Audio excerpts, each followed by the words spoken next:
I'll never forget the day I met Alexis Cole. It was in Miami, at a free business seminar in a little community center. I had shown up with a beat-up notepad full of sketches and ideas for a product I'd been working on in my spare time.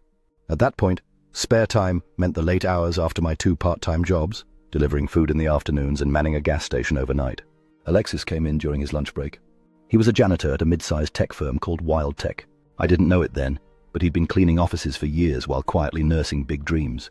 He carried himself like a man who'd seen his fair share of closed doors, yet still believed there might be one open somewhere.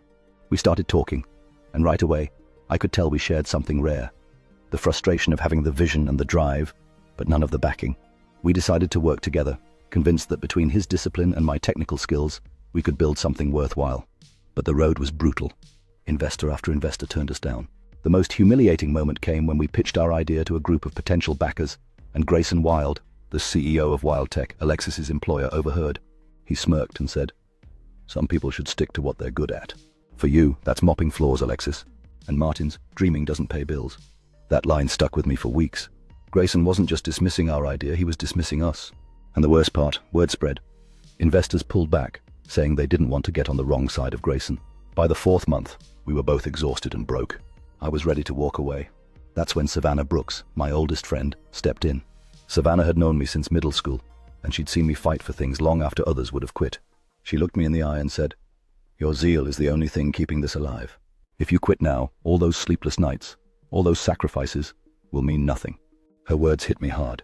Around that same time, fate stepped in.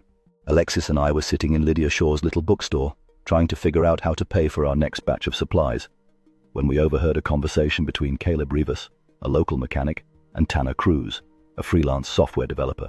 They were talking about a citywide tech competition with a $50,000 prize and direct investor introductions. That was the spark we needed. We had less than 30 days, but we went all in. We coded until 3 a.m. Most nights. Tanner offered his skills for free. Caleb found us spare hardware parts. Savannah even sold her grandmother's gold bracelet to help us buy what we couldn't borrow.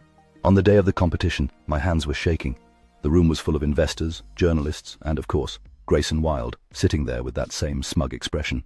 We presented our product, an affordable inventory management system for small businesses. When we finished, there was silence. Then Diego Marsh, a well-known investor who loved underdog stories, stood up. "This is the future of small business tech," he said. "I want in." That handshake changed our lives. With Diego's backing, we launched our product. Within 18 months, it was nationwide. In 2 years, we were profitable enough to start buying smaller companies, one of them being Wild Tech. The day the deal closed, Alexis and I walked into the office he used to mop. Grayson was standing there. He didn't say a word. He just gathered his things and left. I heard he moved out of Miami soon after.